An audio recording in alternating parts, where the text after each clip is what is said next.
Thanks for joining us, Matty. Back from injury. He's got a brain injury. No, well, that's fucking to be determined at this stage, depending upon what you give this. If you give this fucking snake eyes, it's clear there's a brain injury involved. And also, we had some medical issues, Jared. You had some medical issues at this film as well. Yeah, possibly caused by the film. I don't know, but yeah. I mean, fuck, how you had a heart attack during this? I don't know. Yeah, well, as we kind of, as we mentioned to you just before we started recording, Matty happened to be with me while I was getting hooked up for an ECG, and the ladies were making, sort of the nurses and the doctor were making small talk and said, "Oh, we love Indiana Jones." And we kind of both said at the same time, well, I'm pretty sure the movie didn't cause any heart issues because she was pretty fucking sluggish. Oh, yeah. She was sluggish, all right. Fuck yeah. All right, let's just jump straight into what we've been watching. Matty, I mean, you haven't been around for a while, but what? Anything key? Give us some key stuff. I've been watching, I'm into the 5th season of Alone. Oh, yeah. Alone, which I love at the moment. That stuff's interesting shit, I believe. It is entertainment. You've got different reactions to the exact same thing. One guy will put an arrow through a squirrel and he'll be crying for joy, and the other one will be crying because they've hurt an animal. They all come in overconfident with their skills and they all get defeated and shattered, and it's entertaining. It's really entertaining. For such a simple concept. Yep. I'm really happy watching that. Good. I went and saw Renfield. What was that like? It was great. It was really, that was right in my wheelhouse of comedy and action, and very well played. I had some belly laughs in there. I really enjoyed that. That's good. That's worth a look. I watched, staying on Nick Cage, I watched Willy's Wonderland. Oh, yeah. It's a bit like Five Nights at Freddy's, isn't it? Yeah, you have him battling robots, and he's been pretty much commissioned to be the janitor in the place and ends up tearing the whole place apart. It's very simple. He doesn't speak a word in it. Which, but as we said, I had a chat with Jad about it. He makes love to the pinball machine. Yeah, he does. Cracks a couple of energy drinks and gets sucked right into it. I watched Season of the Witch again, Nick Cage. Oh, shit. Yeah. You were on a Nick Cage tear. Yeah, absolutely. Yeah, didn't mind that. That was not too bad. That was right near the end of his money problems era. Yeah, where he started fucking doing everything. It's a bit loose, but it's got some good parts to it and pretty entertaining. Mm-hmm. I've been watching The Last Man on Earth. I watched the whole 4 seasons of that. Okay. Will Forte was pretty good. They left it on a cliffhanger and then it didn't get picked up for a 5th season. No. But it was getting a bit tired, to be fair, so I don't blame them. Mm-hmm. I got stuck right into From on Stan. Yes. I haven't seen it, but I've seen it being advertised. I think you would love it. It's got a very Kingish, very, very Stephen Kingy. It's like sort of zombies, and there's some existential stuff in there, and it even taps into Life on Mars, if you've ever seen that show. I have seen that, yeah. So that's it's got some good stuff in it. Do you think King's looking for a cut? Oh, look, he King's reached out to producers. He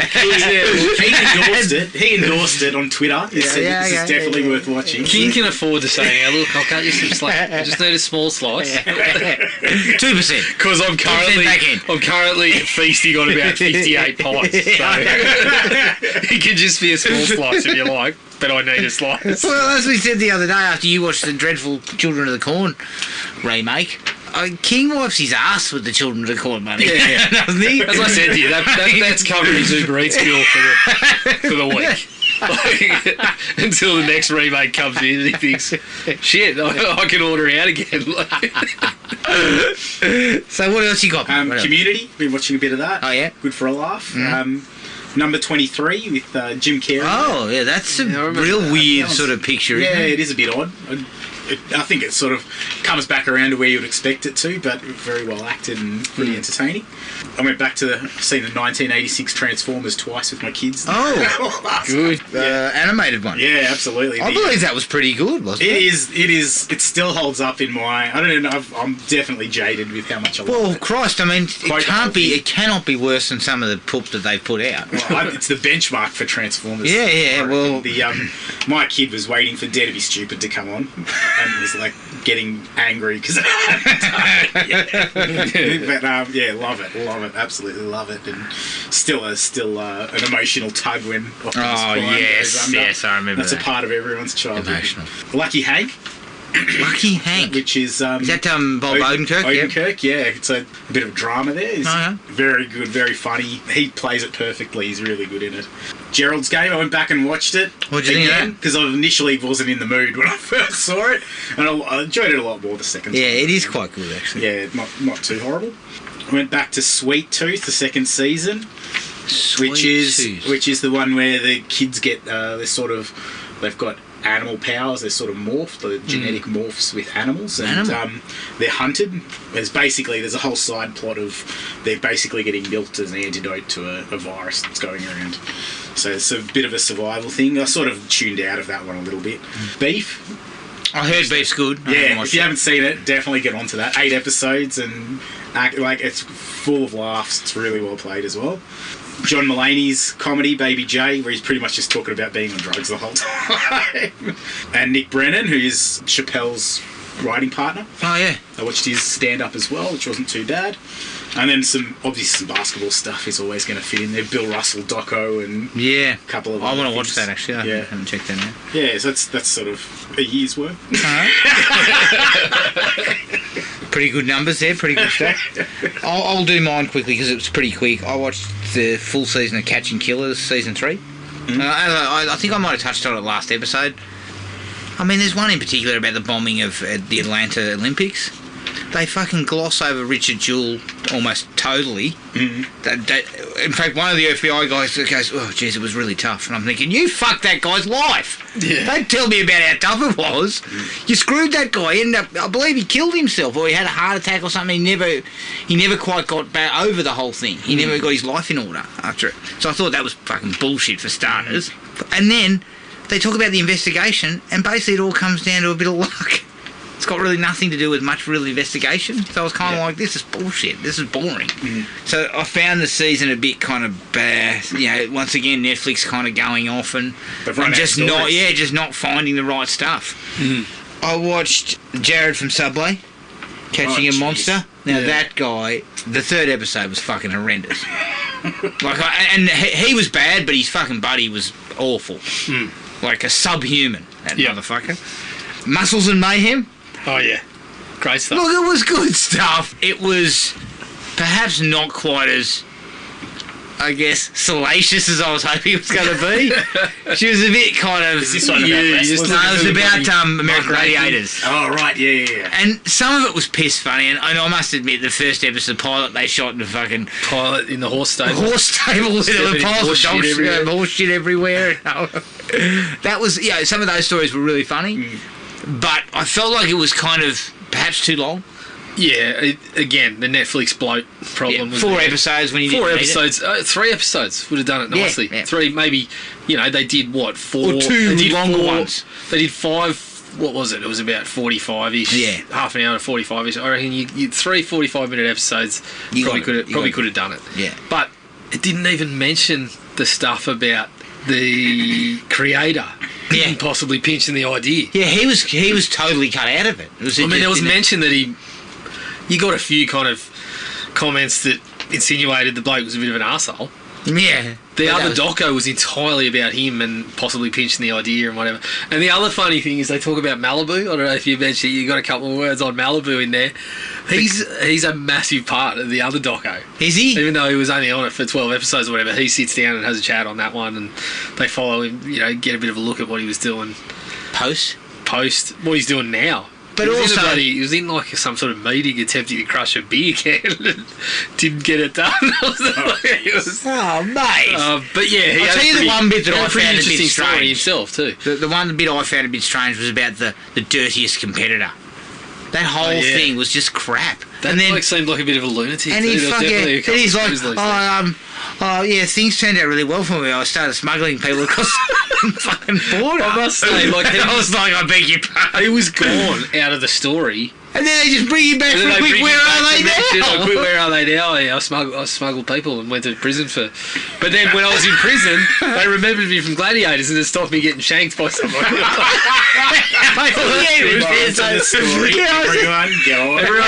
benefited from Gladiators. I was just like, what the fuck is this? Like, why is this in here? Could you imagine that in prison? They're like, no, stop. Do not bum rape.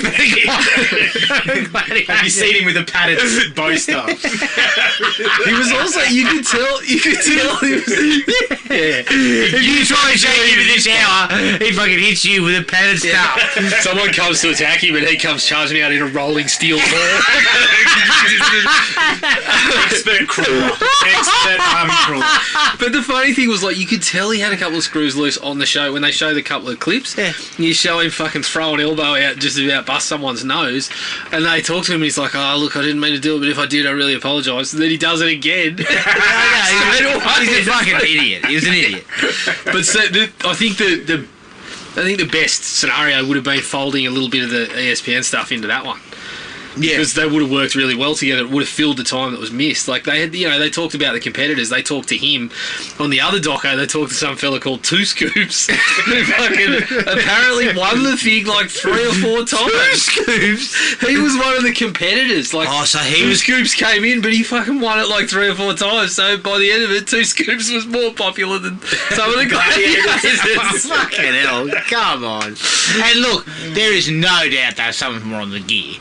Oh, I mean, fuck. There's one woman called. Was it Ice? Yeah. She was a. She said she wasn't on it. No, I don't know whether she actually didn't admit to it. Yeah. But they show her at the start, and look, she was athletic. But there's a shot in the 3rd season. Fuck, she looks like Arnie. Yeah, they were all. I mean, I'm just like, holy shit. They talked to, I think, on the other doco, the couple of the guys there, because there was a couple of crossovers. Gemini, I think, was in both docos, but then they basically mentioned that they were on. Yeah, they were on the gear. Yeah, I mean the main guy they covered a lot of. He said, "Yeah, I was jacked up." It wasn't Ice; it was the other girl, like Silk or something. I can't remember what she was called.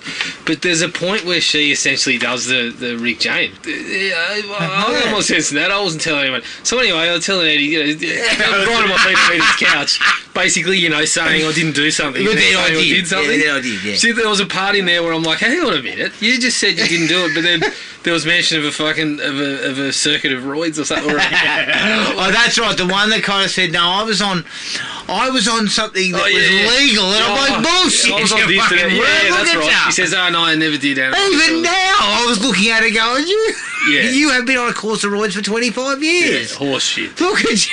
I mean, even Arnie can fucking admit to it. Yeah. I see nothing wrong with them saying, look, of course we're on it. Oh, yeah, and these days I'd be copping to it straight up. I'd just be going, of course, look at me. You don't get like that. I mean, I'm 2/3 the size that I used to be. Exactly, I'm shrunk. As I said, that ice... That you could tell that really thick muscle, like on women, you don't usually see it, especially in the arms. Like, but her fucking bicep, her arm was like that big, and it's like, well, clearly. I mean, don't tell me. Oh look, I've been eating. I mean, fuck off, you have. I was hoping they would just kind of they would run the interview and you'd just hear off camera like bullshit. Of course you would. And the last thing I got to is I touched on some unheralded Harrison Ford. Oh, here we go. Hollywood Homicide on Netflix. Unheralded or unwatched? Unwatched. I've checked the box office. For good reason. I checked the box office. Definitely unwatched. You know what? It's not great, but it does have a couple of quite humorous moments, and he's quite good as that sort of comedic shit. Like the harried idiot. He's got his money all fucking co-mingled into half a dozen different things, and he's being investigated, and there's a whole sequence where he steals a fucking little girl's bike and starts riding up the street looking like an idiot. It's piss. Some of that's piss funny, but it's as a whole. I mean, the fucking thing went for 2 hours, and I was like, this is 90 minutes. Like, Harrison, right, you get the editor onto this. Well, speaking of bloat, we've talked about the run times these days, and how James Cameron's in my sights for everything having to be. Mission Impossible's 2 hours, nearly 2 hours 50. 2 hours 50? Fuck, Tom, you've got to jump off more than one cliff to get me in with that. I mean, I can't go 3 hours without fucking peeing three times and taking a shit. I'll go to the hospital and I'll have time to get back before the movie finishes. It'll be hitting the crescendo and you'll have another fucking heart attack. And I'll be back with it. But that was it for me, Jared. So what did you have? Because you obviously went to Muscles and Mayhem. Yeah, obviously that. We finished off last time I spoke to you on some asylum fare. And I think I was probably unkind to the asylum. But I kicked off with another asylum picture. Another asylum mockbuster at him. Which came out. Fucking hell, where are we going? Came out side by side with the RoboCop remake. It's called Android Cop. Fucking hell! Oh no! Oh Jesus! I wonder where they got that. You should do yourself a favour and go and Google Android Cop to see how they put what the together Android a Cop RoboCop costume on the cheap, because Android Cop looks like shit. They wisely just go with basically it's a human skin, or like the Terminator kind of setup. Oh, okay. Eventually, it's just a guy walking around chatting who's a robot, which is it's better than their costume. But Michael Jai White's in it. Let's cut some corners. Yeah. Look, she's pretty not great. It actually had a couple of reasonable ideas, and funnily enough, about 15 minutes in, Ian Roberts shows up. Oh bullshit! The footballer. Yeah. No. Is he a henchman? Yeah, he's kind of he's not a henchman. He's kind of like a just a throwaway villain. He's just someone they chat to and then fucking off they go. Sean Garlic. Garlic was in there this time. Yeah, I couldn't recommend it strongly, but yeah. I moved on to Uncle Sam. Oh yeah, is that on Tubi? No, I think it might actually be on Tubi. I don't know. I saw it on Shudder, but Shudder? Yes. Australian Shudder? Yes. Yes. Well, I was in Australia when I was watching it. This is why I can't find the Children of the Corn remake, you fucking cocksucker. Jesus Christ. Don't tell me where they're fucking on. If you don't want to get yourself caught. I'm not going to speak about this. I watched an Australian Shudder. Leave it at that. Let's just say it was on Shudder. That's where it was. That's where it was. Uncle Sam was. I think I've seen that because I believe I watched that on video back in the 90s. Yeah. It's not a bad Is that idea a Barry Cohen? Slasher. Yes, it is. Fucking hell. That bloke made some absolute champagne and some absolute shit in his career. Yeah, he was. It was flipping a coin. Wasn't it? You didn't know what you were getting from this side probably falls more in the shit category. But it's not a bad idea. It just it doesn't really go anywhere. I dipped into a bit of Norris again. Oh yeah, Chucky. Invasion USA, Canon Norris. You said that this was peak Norris. Well, from what I've seen, and I mean, let's be very clear. It's fucking dumb as. It's very, very stupid. But in terms of a little bit of action work, it's the best I've seen from Chuck. Joseph Zito knows how to handle Zito knows how to handle some of the action sequences. He doesn't make Chuck speak very often. Not a lot of acting. It's just straight into it. Good one, Joseph. I think my favourite Norris moment ever, where he's in this little room and he's got this bloke he stabbed his hand into a desk, and this other guy walks in and tries to get close to him, and he kind of whips a leg out or something. And he says to the guy, you take another step, I'll hit you with so many rights, you'll be begging for a left. Yeah, I was like, this is what I need. This is Norris, mate. Yeah, that's all I want from I'll take Chuck. that from Chuck. But yeah, it's, as I said, very stupid. And there's actually less fighting from him. There's less hand-to-hand stuff. It's just more shooting and... Yeah, but it works pretty well. And the villain's really good. I've forgotten his name, but he's the guy that had the scarred face. He was doing drugs or something and burnt his face, but then ended up doing a lot of B movies and whatnot afterwards. You'd know him. Richard Lynch. Oh, yes. Yeah, so he's kind of got... It's not super visible when you get close-ups. You can see he's a bit scarred around the face and stuff. He was excellent. He was doing drugs and it blew up in his face. I believe so, or he's fucking set himself on fire or something like that. Yeah. I ripped through the indies before we saw Dial of Destiny, so we'll save that because we're going to talk about all of them. But a bit of doco territory. I watched Fred Heads about the Nightmare on Elm Street fans.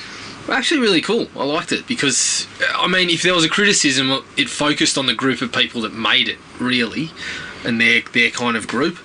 But there's some really good stories in there because a couple of them basically, go into how they were fucking really badly bullied and shit like that, and how a fandom of something kind of got them through it. Right. I thought this was going to say the interest in a fucking mass murdering child molester helped them get through it. I was going to say, well, fellas, I think we've got more things to unwrap. Obviously, just, the fandom, the enjoyment of the movies. Yes, agreed. And I can see how that would happen. Yeah, and they kind of get to the point where they found each other and, they go into the convention circuit and shit like that. I really enjoyed it. I thought it was really cool.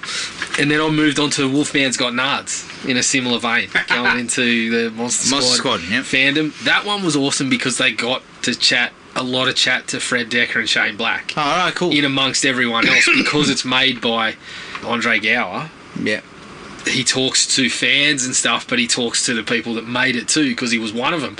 So I love it from the perspective of them sitting there, including him, going, I thought this thing was, fucking basically dead and buried until 2006 when someone calls me up and says, you want to do a Q&A? And the fucking thing sells out, and then they get the DVD release, and now essentially when they get to the movie, it's where they're doing like the Alamo draft houses across the states and stuff. That's cool. So it was really cool, and I think it's still probably an underseen movie. Oh look, it is I have a very a soft spot for that. I think it's not as good as Night of the Creeps. Like I think Night of the Fred Decker ones, Night of the Creeps is better. Like, I really like Night of the Creeps, but that one's really not cool bad. Movie. It's not bad at all. I remember watching it as a kid. I can't remember anything from it other than a fart in a treehouse. But that gets laughs. That still gets laughs. Now listen to you. You still think it's funny? Is there the line "fat guy farted" in that? Yeah, or something like that. Yeah. There is something like that. They actually talk about him too because he died quite young. Oh, did he? Yeah. So very good. I would recommend it.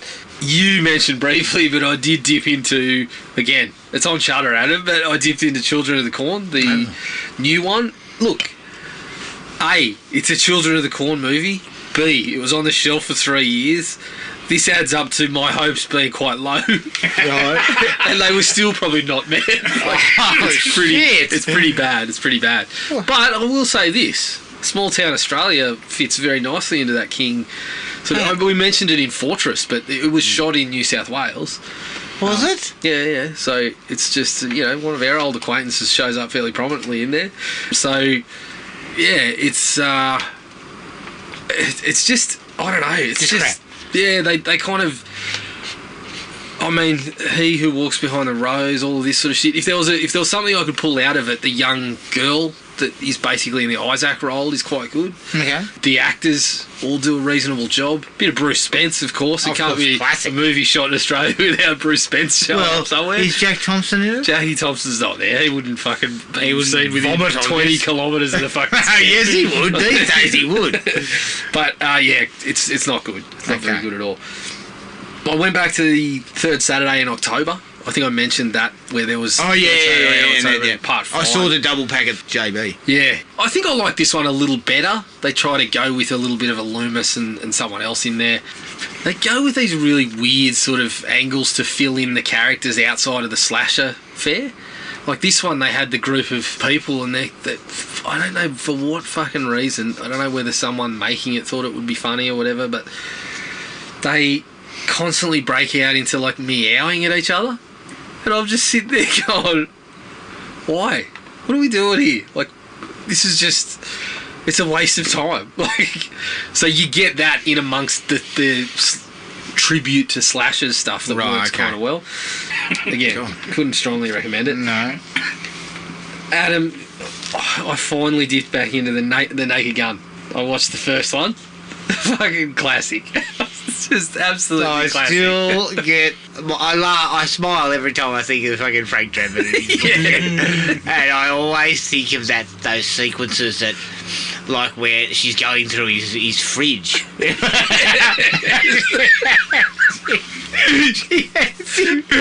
Chinese container. No, I thought they closed it 3 years ago, and he goes, he does it, he goes, that couldn't have been that long, and then he fucking opens it, and as you said, she's chatting away, and then he goes cross-eyed and then falls over. And then, you know, the capper on that is when she leaves, he goes, you sure you won't have something to eat?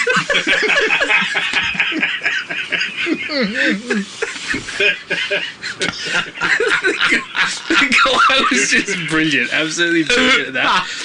That deadpan sort of bullshit. Yeah. And again, the sequence where he's looking in the microscope. He goes, no, the other eye, Frank, the open one. And then he starts winding it in, and then you just hear... But yeah, it's still so good. Like the baseball sequence is classic. I mean, the parts where you just see how funny Leslie Nielsen were something like when he goes into the bathroom with his microphone still on, and you're like, oh, well, this is a pretty obvious gag. But the laughs they ring out of it, and him kind of there going, running on the spot in the toilet. And then it cuts out, and the face of the woman outside, and then she's like, well, and you hear him go, and she's like, launch into it again, and then drop his gun. I was just like, this is just absolute genius. So yeah, I'll be very quickly jumping into the 2 or 3 sequels. Yeah, got to a couple of older slashes. One I'd seen, one I hadn't. Dead and Buried.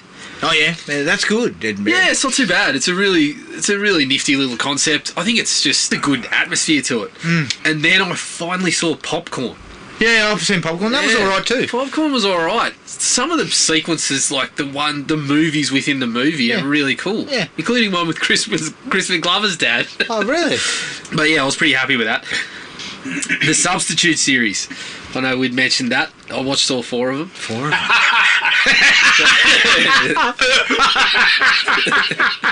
I should be watching Alone and From, but I'm watching... I like the fact that your immediate response is to fucking laugh. Well, I'm watching Tom Berenger and Treat Williams pretend to be teachers instead. Now, Jared, being a teacher yourself, who pulls it off better as an actual teacher? Berenger's fucking hard-ass attitude won't fly anymore. You can't communicate with all the kids like that. Treat Williams is more of a tender touch. No, it's so funny because you watch some of the sequences and you're sitting there going, none of these kids are listening to you. And the funny thing is, in every movie, nobody listens to them until they fucking physically assault one of the class. And everyone's like, oh shit, I better listen. I'm like, yeah, that's going to work, but you're not going to be coming to school tomorrow. I don't care what school you're in. If it's a tough inner city school, you're still not coming to school tomorrow. But yeah, look, you know what they are. The concept is reasonably solid all the way through, and it's it's fucking the definition of direct-to-video action stuff in on that time. I once had a principal open up the year by telling us about all these inspiring teachers that the movies were made about. She said, don't be that teacher, you'll burn out within 5 years. Yeah. Take your time. Don't burn out. Well, as I said to... What about the physical assaulting side of it? Are you allowed to do any of that? Just relax, they'll be there tomorrow. I was texting Adam about it as I went, and I'm like, look, the concept is good, but when Treat Williams, I know he's kind of undercover operative and whatever, but when he's been to 3 schools and a number of them have had deaths Like, if he's killed a couple of students, a couple of faculty members. Who's checking the references? As I said to Adam, there was a couple of... he killed a couple of kids and teachers, but other than that, he was a really good guy. But you know what? He gets results. Like in America, he just moved states and that. You know, the funniest one was part 3 is based in a college, and it's the college football team that are on the roids and shit and carrying on like dickheads. But it's the classroom's still sitting there like it's the high school, and I'm sitting there going, motherfucker, I am paying through the arse for this degree. I would like to listen. Can we get... I'll tell you what. Instead, the whole college class is there going... the football team's carrying on like a bunch of dickheads. We left this in high school, boys. Exactly. But also... Clearly, when you're standing up front and you're talking about how, you sound like fucking the bloke out of Dust Till Dawn who's talking about how he killed all those people in fucking Vietnam because that's all you know. Clearly, I'm saying, well, what the fuck? What has this got to do with my degree? Well, that's how Tommy Berringer gets. That's how he gets the class. He talks about how the hood, it's not a battlefield. I was in Nam, blah blah blah. And then the kids there go, oh yeah, how many people you killed, sir? Oh yeah, a couple. I'm like. He says something like, I lost count. I'm like, hey, you're not talking about this. I've killed 25 Viet Cong and 3 students. Yeah, you're next. Bring me that assignment. And 1 smarter. One arsehole who asked me about how many people I'd killed. Yeah, so pretty ridiculous. But I finished off with... I'm still chipping away at the Phantasm series. So I've finished 2 and 3. And currently, I'm about 20 minutes into 4. So it's starting to get out of hand, I would assume. Yeah, I mean, again, it's a series for me that doesn't vary wildly. The quality's fairly steady through what I've seen. There's none of them that I would consider a classic. And none that you would consider shit. None that I consider shit. I've enjoyed most of them. But as, I'm watching it with some Joe Bob commentary, and I mean, he's sitting there going, nobody can tell you what's going on in the fucking Phantasm movies. I can't tell you what's going on. So he sits there with Reggie Bannister going, let me get this straight. I'm just going to run through the plot of the first film for you. And he fucking sits there for about 5 minutes and goes point by point. And it's like, is that where I'm at? Reggie Bannister's like, yeah, I'm pretty sure that's it. Like, I couldn't tell you either. That's fucking helpful. Yeah, so that's where I'm at. And that was it? That was it. All right, that's a decent list. All right, let's take a break. Here's the trailer to 2023's Indiana Jones and the Dial of Destiny. Indiana Jones. Archimedes dial. I've been looking for this all my life. You stole it. Then you stole it. And then I stole it. This Friday. This is gold. Ancient gold. His final adventure. What's that? Will be his greatest. Come on! This is it. Indiana Jones and the Dial of Destiny. Rated PG-13. Tickets on sale now. Indiana Jones and the Dial of Destiny from 2023. Directed by James Mangold, who directed Logan. It's produced by Frank Marshall, who produced Raiders of the Lost Ark. Zakara Alui, who produced Inception. Simon Emanuel, who produced The Batman, and Kathleen Kennedy, who produced Signs. It's written by James Mangold, Jez Butterworth, who wrote Edge of Tomorrow, John Henry Butterworth, who wrote Ford vs. Ferrari, and David Coep, who wrote Jurassic Park. It stars Harrison Ford as Indiana Jones, Phoebe Waller-Bridge as Helena, Antonio Banderas as Ronaldo, Karen Allen as Marion, and John Rhys-Davies as Sulla. The budget was $294 million. Bloody hell. How much is that anti-age? Must be a lot. And it currently he's quite old, so there's a lot of Surely that's de-age. just we've got a de-age, this guy. Yeah. The box office currently is $249 million worldwide. And I don't think we will get to the budget. Doubt they'll hit 300. Harrison Ford would embark on a 40-mile bike rides and daily walks to get into shape for Indiana Jones. Daily walks. That's where I can go. That's it's a really good use when it's a stuntman with a rubber mask. Yeah, correct. All right. Indiana Jones, the Dial of Destiny. Matty, what was your thoughts on this one? Dialing it in and that's their destiny. It was look, Harrison Ford does a good job. He's entertaining. A few of his old man lines are pretty entertaining. Some of the action scenes are very passable. Some of it's a bit drawn out. Pretty much the plot is trash. That's where I stood with 2. Jared. Yeah, I think Matty's pretty on the money there. There was a couple of exciting action sequences. I really enjoyed the opening. Even with the de-aging, it didn't look too bad in parts. But yeah, once you get into the story, like, it's just so fucking bland, and I don't think I've ever sat through an Indiana Jones movie and just kind of gone, I'm pretty fucking bored. And I did it a couple of times in this one. And it just seems to drag. The villains are just sort of there. They don't really always in the right sort place. of plan. Like, it's just... Nothing is worked for. Yeah, especially when you've done something like I love Mads Mikkelsen, and I think he's done okay with what he got in there, but they just didn't have anything to do, really. So, yeah, she was pretty tough. I think I went to a 2.5 because I did enjoy the action sequences when they were there, and I did like particular sequences that dealt with Indy coming to terms with aging and his place and that sort of thing, and obviously trying to sort of put that into the meta aspects of that. So 2.5. I'm with Matty. I went for a 2. Action scenes, a couple of them really good. The start is genuinely a love letter to the first 3.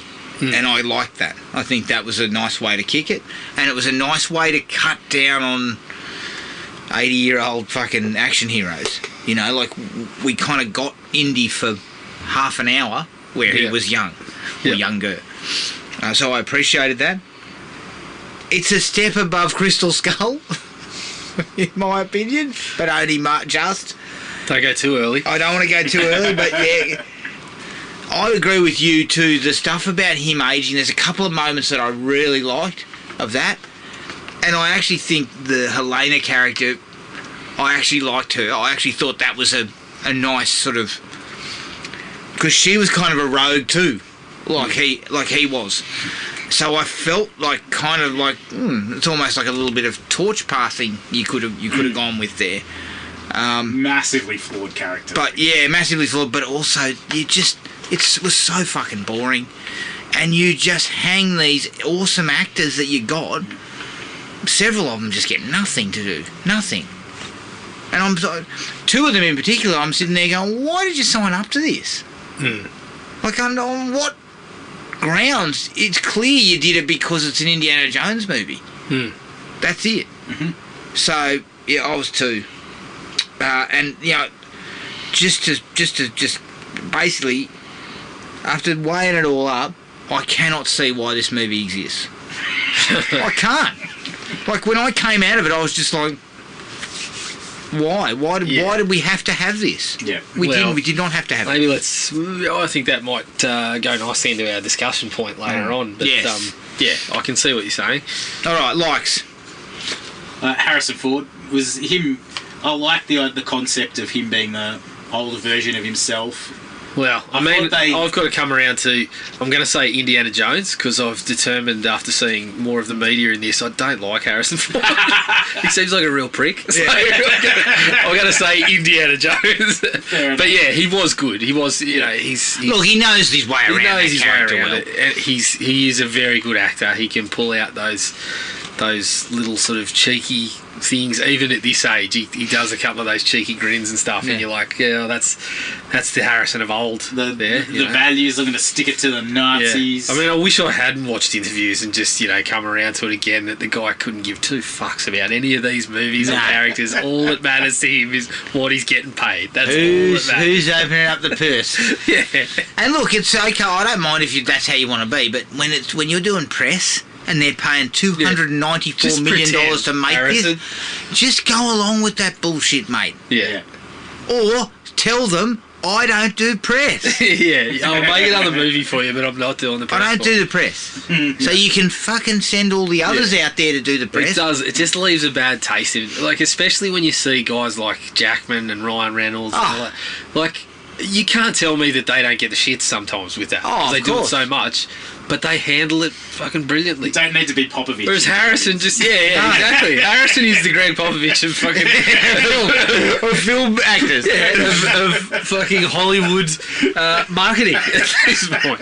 Yeah, and look, I know it's a fucking drain. I mean, I don't know about you, but I would not want to be interviewed for 8 straight fucking hours and get asked the same stupid fucking questions every time. Yeah. But every single person that comes in to ask those stupid fucking questions is going to walk away going, that guy's a fucking asshole. Yeah, exactly. Right? Exactly. So, your job is to glad handle these peanuts. I know you're 80, Harrison. We get it. Just give us a couple of No, look, you know what? I don't do press. I'm 80. Yeah. I don't do it. Yeah. Like, you know. I've got planes to catch and fly. So And we talked about this with The Flash, and this is a slight side note with regards to that, but Hollywood's got to get better at knowing who should be marketing these fucking movies. Yeah. Like, Ezra Miller, mate, go and take a couple of months break. Yeah. Right? Yeah. Michael Keaton's going to do our press. Well, but that's the More or less. problem. Keaton didn't do the press. No, I know. He was shooting something else. I know, but that's what I'm saying. Michael, you're going to do press. Michael, we need And Michael you. says, why? Please. And they say, because Ezra's not well. That's when Zaslav gets on the phone to Tom Cruise. He goes, Talks to him. I'm in the shit. I'm in the shit. That's right. Keaton's not here. Can you give me a quote? Can you do something? Yeah, right. Can you pretend you watched it and that it was the best And thing then ever? Tom goes, you know what? I've got some time. I'll do the fucking press for you. All right.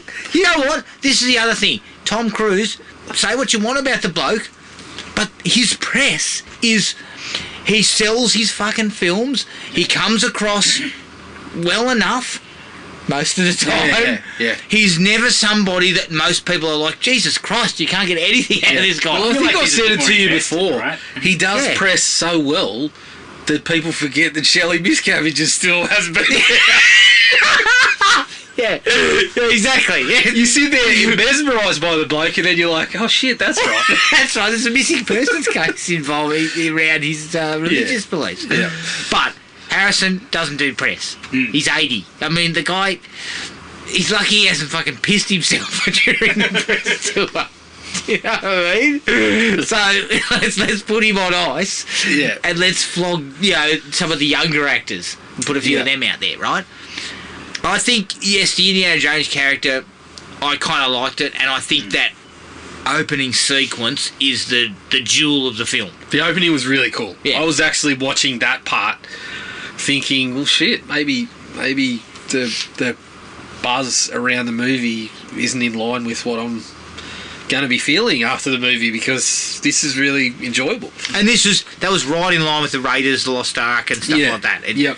It sort of fit. It had If you those took little that bit things out and like- popped it into one of the others, Yeah. you wouldn't, except for one issue I've got with it. I like, the little bits like how he's, coming and telling those couple of blokes off and taking the thing, and then turning around and they realise there's bullet holes in his shirt, Yeah. and then he gets in that car and everyone's eating, so he grabs a plate and sits down. I'm like, that was classic Indy, classic that sort Indy. of stuff. And that was cool.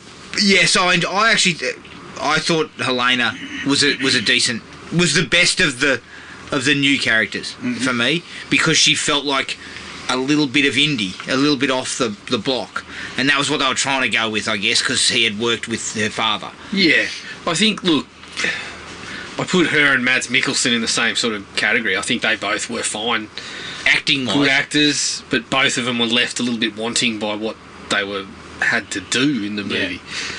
Because her, obviously, she gets a bit more time, and there's a couple of moments where she's bonding with Indy and that sort of stuff, but she goes from basically an international fucking criminal to, oh, well, I guess I better do the right thing because of you, Indiana. Get fucked. I mean, she was trying to hang the cunt out to dry now, fucking 45 minutes into the film. Exactly. Let's not. Happy to leave him there for murder. Exactly. So I shouldn't get a 10 grand for this piece Yeah, of for metal. what? But But yeah, you're right. I think I'll stop putting a dislike on every like shortly. And she has a good chemistry with Harrison Ford too. Yeah, Like, clearly, she managed to fucking get through the hard exterior and find a pulse in there. Yeah. Right? So, I gave her some... I felt like that if a little bit of extra work had been done on what she was, like what the character actually was in the writing process, Yeah. you might have got a lot more out of it. Yeah. But you did get some stuff out of it that I thought was quite good. Because she kind of mixed the humour and the action as well as what Indy would. Yeah, she was very capable. But Yeah. again, I not to make it a dislike, but she is also pretty despicable. Yes.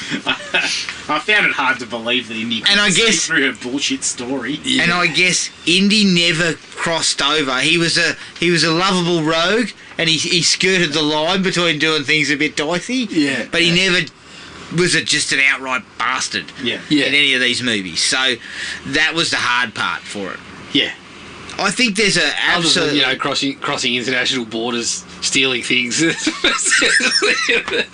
Because it belongs in a museum. Yeah, but well- what about the museum of the country that actually was... I mean, you're nicking the Shankara stones, you fucking penis. And, you know, if I remember correctly, Temple of Doom, you know, there's some ethical issues there, mate, I can tell you now. Yeah. There's a really great, and I felt the best written sequence in the film was when him and Sala go to the airport, and he says, "I brought my passport, and you know I can help you. You know I can't wait to go on. I've always wanted to continue to go one last adventure." Yeah. And he's like, "It's not an adventure, you know." It's Yeah. and it was that coming to terms with, we all want to do this forever, but we just can't. Yeah. You know.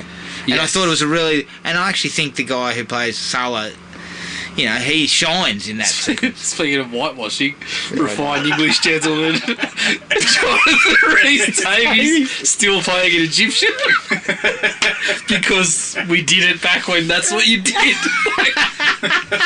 Yeah, Egyptians weren't allowed to act in the 80s. Okay, get us the English guy. Tan him up. Yeah. Let's go. So it's kind of, look, I think you're right, that sequence was awesome, but I did have to giggle because they were still running that out, and he was still, you know, when he gets in there, it was still dialed up to 11. Oh yeah. But yeah. But I just like that we were pointing out that Indiana Jones was old. Yeah. And- Well, that fit nicely in with one of my biggest likes, and it was a really short sequence, but it was him teaching the class.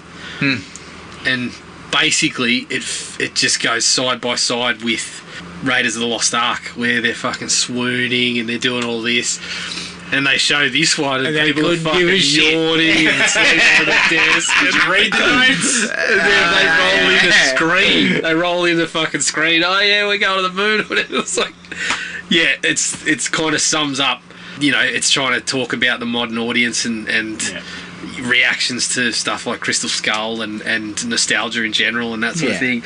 I thought that when they dipped into that sort of stuff, it was pretty good. And how when she starts engaging in the conversation with him, he starts to fucking get excited again and starts pulling out his notes and shit, and no other pricks listening.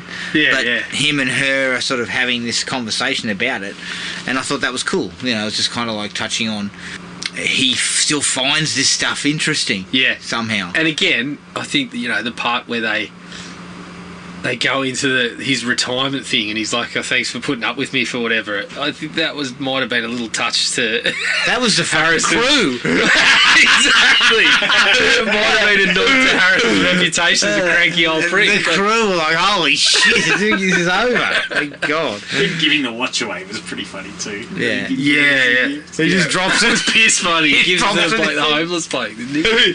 Yeah, take this. Like, Jesus. For a guy who finds value in objects. Yeah. And So- look, I don't know what Harrison's like to work with. He must be all right to work with. He's just a prick in the press. Because you don't hear a lot of shit about people going, "Well, I couldn't actually work with the guy. No, He's a pain in the ass." I think he probably still could be. I get the sense that there might be a little bit of that to it. Star Wars people still want to hang out with him, right? But, well, he asked to fucking die. Just get rid of me. Yeah, but he asked to die back in the first three movies. He asked to die in fucking... He did. He Empire asked to Strikes die. Back, I think. But again, like, Doesn't yeah. mean they can't bring you back. But that's the thing, right? At least he did that. He's like, look, I'll come back for one more, but I don't care. I don't want to do this anymore. I must die. Don't kill me, please. Like, New okay, generation I of can people live with just that. associating him with Star Wars. Yeah. Yeah, so I think those scenes, there was a handful of them, and I think it did sort of touch over to what did work about the ending. Yes. About talking about, this is fucking yesterday's man, so we're literally going into some spoilers and shit like that, if you haven't seen it yet. Sending him back to the... going back in time. I didn't so much have a problem with that aspect of it. No, I because thought it that was... trying to talk I actually about- thought it was really cool. Yeah. But they fluffed it. They lost Yeah. it there. They fluffed it. I'm like, I'm done here. Like, I felt like that's the way to end. Well, I remember, I think, I said to Matty after the screening, like, obviously, when they've put Archimedes in the movie and you still didn't like it as a proud Greek man, they've really fucked it up. Yeah. haven't they? They have fucked it up, yes. We'll get to Archimedes in the dislikes. Well, at least it wasn't Russell Crowe playing Archimedes. Oh, it should have been, though. It should have been. Indy needed to be... You hacked to death by the guys from 300. You know what I mean? But that's the way to go out. Absolutely. This is Sparta, and they fucking run him through. Like, Instead of meeting They could have inserted Archimedes. Helena of Troy. exactly. Instead of meeting Archimedes, he meets fucking Jared Butler. Yeah. I think it would have been good if he had gone back in time, tried to sneak in and steal an artifact, and then whoops, I fucked that up. The action scene on the tuk-tuk, the two Yeah. tuk-tuks, that was cool. I enjoyed that. I think that was pretty well played. Yeah. Pretty well directed, pretty exciting. You know, it was as exciting as the movie got. Yes. I mean, your heart rate was fucking racing. That was when my heart was. That's when things started to go pear-shaped for me. They got my pulse racing, and I thought, shit, this is. Why am I laughing about you almost fucking don't know. carking it in the movies? Why am I laughing? Yeah, good question. Good question. I like the parade. I thought the stuff in the parade was pretty decent. That was the only time I was like, Jump on a horse. I'm happy Boyd Holbrook's here. Yeah, exactly. But this is the thing. I'll get to that. Yeah. I'll get to that. Yeah. The only other thing for me, apart from the ending, which I felt that made sense, that they'd Parts gone of the back in ending for me time, were okay. and he was going to stay Yeah. because, as he was saying, I've done this my whole life, and that he is a product of history, and I think that would have actually worked as a way to sort of finish him and see him off. They'd already fucked up the butterfly effect with the aeroplane shooting machine guns and everything. Yeah, I know. Oh, look, it's 300 Spartans. Oh, sorry, it's the 200 Spartans. Exactly. History's fucked for good now.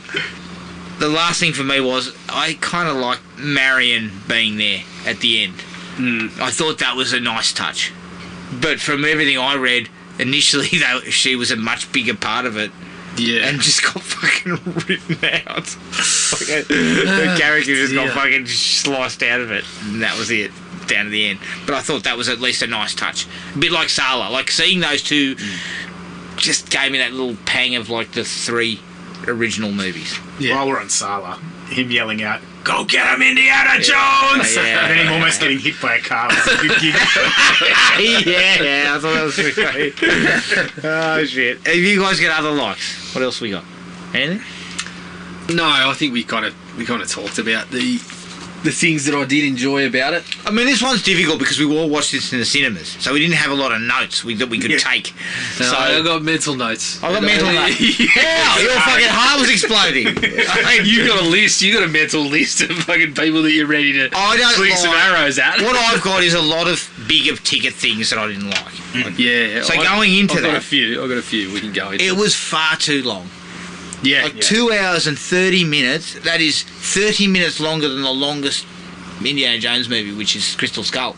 But it didn't contain anything extra. Yes, It exactly. just seemed like it stuffed a couple of scenes. If it was that a couple more action sequences in that half an hour, I probably would have been like, all right. And my prime example, I mean, you're going to speak to this, but you get Antonio Banderas in, and we have that shit on the boats, You could have sliced that whole fucking thing out, tweaked the script a touch, and the movie would have been no different. Yeah, exactly. At all.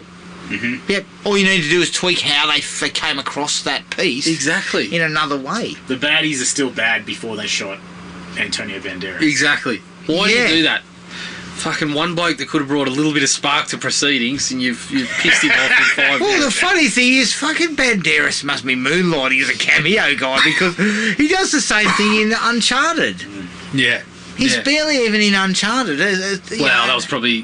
What? I mean, he's probably committing and then reading scripts and saying, Oh shit! I need to slice 20 minutes out of my role. With Yeah, this. he keeps saying he's fucking agent. He's like, oh my god, Keep it to 5. this is a first draft. Shit. He's got enough clout to cut himself out of it. Yeah. Oh, I'm not turning up tomorrow. Yeah, you have had your fill of me. I've got several other pictures to allocate 5 days to. Conversation with his agent would have been like, sure, I can play a Greek. Yeah. If Russell Crowe can do it. Holy shit! It gets boring. Like it's too long that the midsection is really sagging. And you made a point about when they're in the caves. Yeah. I was just like, fuck me, Ted. When are we going to find doing? something? They start doing the echo stuff, and then they keep fucking trudging for another 5 minutes. I'm like, Jesus, when are we going to get to where we get? We were trying to give like character development in that sequence, but I'm like, Yeah. we're way past that. Caves was so painful. We're It was painful, We're yeah. going to solve these 1,000-year-old puzzles in 15 seconds. Yeah. And Yeah. Archimedes bar. One displacement. That's the solution. It's like the Batman movie from the 60s. Yeah. C for Catwoman. These stupid links, and it was annoying. I mean, what was his name? Commandant Schmidlab or whatever? It would fit perfectly on the boat sequence. Commodore Schmidlab.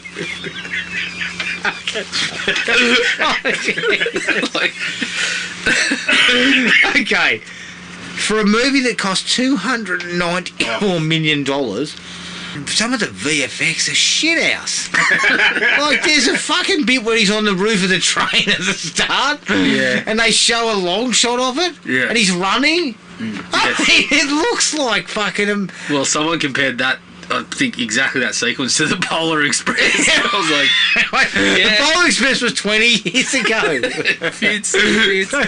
So, and plus, one of my downsides with the opening scene is they absolutely drench it in CGI. Yeah. And I just remember looking back at Raiders of the Lost Ark specifically, hasn't barely, like, it's all practical. Everything's fucking practical. Yeah. And so what you do is you make a fucking Indiana Jones movie with no practical effects whatsoever in it. Yeah. Yeah, and I think there's something to be said for that because it does lose a little... I mean, we're talking about that particular sequence, which was probably my favourite part of the movie. It to be was. honest. But... And I you're see right, why it you need so much extends to- CGI, but... It extends to further along, like...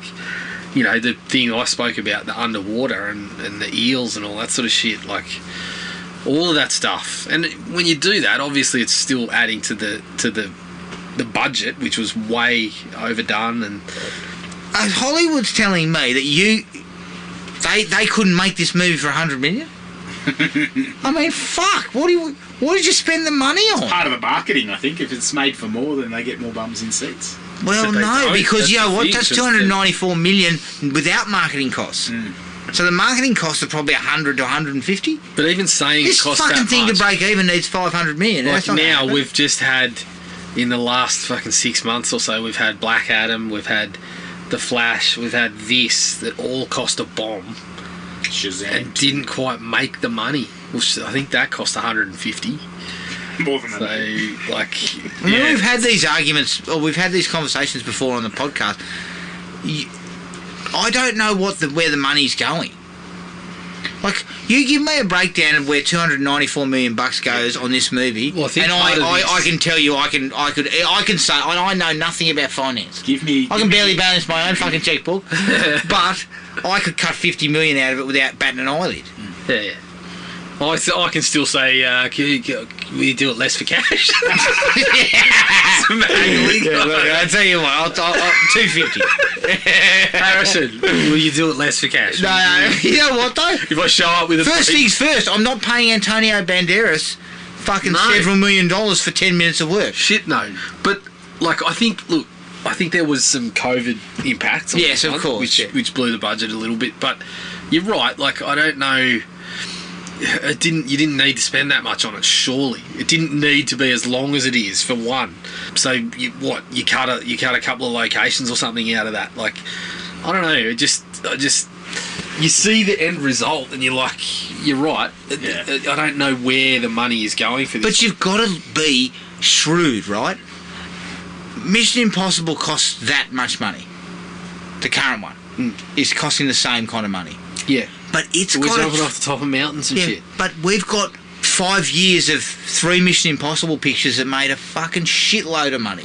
Yeah. So we are coming into this one going, well, we expect But I mean, even that, 800 to $1 billion. even that, you can't rely on. You can't rely on it, but what I'm saying is... Furious has been doing that for the last couple of pictures. Yes, correct. But those guys, these films, both Fast and Furious and Mission Impossible, have a few films in the bank where they've made a shit tin, and we're hitting that point where we're about to come off it, right? But we're a safer bet. I mean, I don't care how much you can't spend. I don't care if you spent $500 million. You still can't convince me that Vin Diesel and John Cena are brothers. No, you cannot. You know what? Do something else and make his hair a different colour. Like that's do something else. What about childhood friends? Does that work? Yeah, that works better. But I guess what I'm saying is, like, the word on the street is Mission Impossible will make 250 first weekend globally. Yes. So there's the majority of your budget handled. Yeah. Right? Now you're looking into your marketing money next When week. Tom Cruise comes out and says this is the greatest movie he's ever seen. Well, he knows that doesn't work. He knows that Don't say that, doesn't Tom. work. Yeah. Don't say that. I'm But- superstitious. Don't say it. Mission Impossible and Tom Cruise have shrewdly marketed how they flog these films. They're very much in the pocket of, look at what we're going to do. We're about to jump off a fucking cliff, right? Tom Cruise pushing the limits Yes. of what a human can do. So they do that, but it turns out the Mission Impossible have gotten better critically across the thing. They have. Whereas we saw Indy 15 years ago, and it's the most hated one of the lot. Yeah. So if I'm running Paramount or whoever the fuck's flogging this out, I'm saying this gets maximum 100 million. It's sad If that you they- can't make it for 100 mil, it gets chopped. It's sad It's that they Paramount- spend this much Paramount's on it, in it, but it's and Disney, then this yeah. is the piss poor script that they can come up with. Correct. So as a studio, what kind of fiscal responsibility is any of that? Yeah. They did. It's They not. went into Chat GPT and said, make a movie. But as I said, like Disney, it's the same. You know, they're Marvel. Like the budgets are fucking blowing out for all of that Disney. Yeah. I guess it's else. because they've been rolling in money for so long. Yeah, but I think they're that's it. starting to tighten some strings. But, Really you know- tighten the strings. Harrison Ford's not a box office drawer either. So you're not No. getting people through the door because of Harrison Ford. No, There's a bit of nostalgia attached. There is a nostalgia to it, but I don't feel like there's enough. but as you said, the nostalgia now is it's people our age who are in a bracket of people that haven't come back to cinemas after the pandemic. Yeah. And you've just pointed it out there. It's not like something like Spider-Man, where there's a Spider-Man for each kind of age group.